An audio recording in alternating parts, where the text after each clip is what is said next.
Here's a fun one. 66-degree walk-in cooler. They've obviously emptied it. This is a separate type of unit. 66 degrees. It's funny, it's not even 66 degrees outside. So I can get on the roof. My shooting from the gut on this one is that the condenser fan's dead. Because when the condenser fan dies, then the unit... Yeah, normally a heated box, that's what you get. So the condenser fan dies and the compressor starts short cycling on high pressure. You get way too much pressure in here, you can't pull it down. Like you end up cooking in here.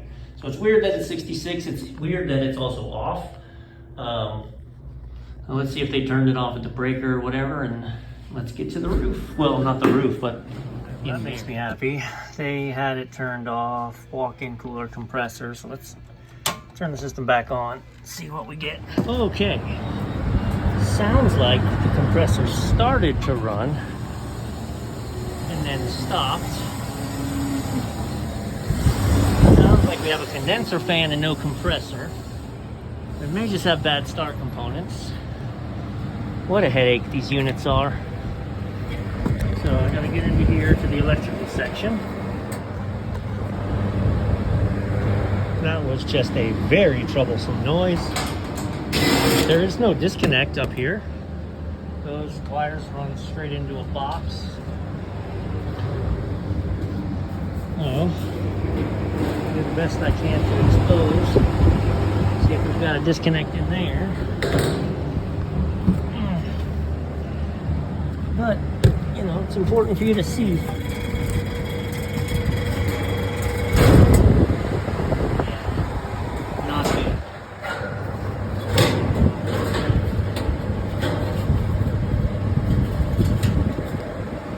Alright, we've either got bad capacitor, can't get going, or bad potential relay. Because the unit is trying sporadically to start the compressor, and then it drops out. Hear it? So, if I had a disconnect, I would pull the disconnect, but I don't. So I guess I have to hop back down to do things safely and properly.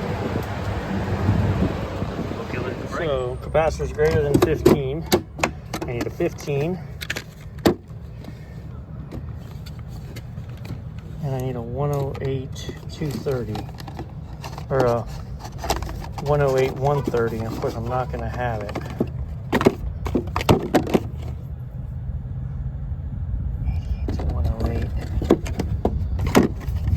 Really?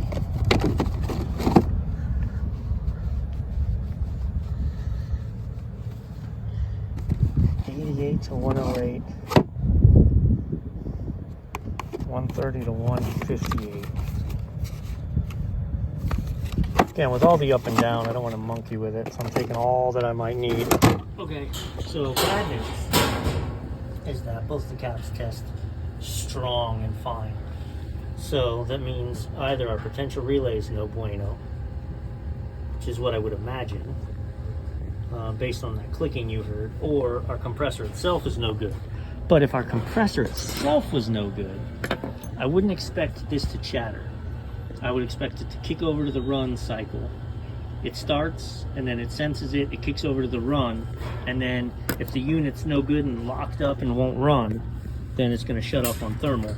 That's not going to chatter. So I'm going to go with potential relay. Of course, I don't have that potential relay, and they're all very specific. So this guy doesn't revive today. Fortunately, this is a secondary cooler. You can't put a 3-in-1 on it because it's both. There is something called a kickstart that I've never messed with. I was just talking to the parts house about that. We could try to throw on there, but I don't have it, and he's not anywhere near where I'm at. So this is a diagnosis and a parts order, and we'll see you next time, unfortunately.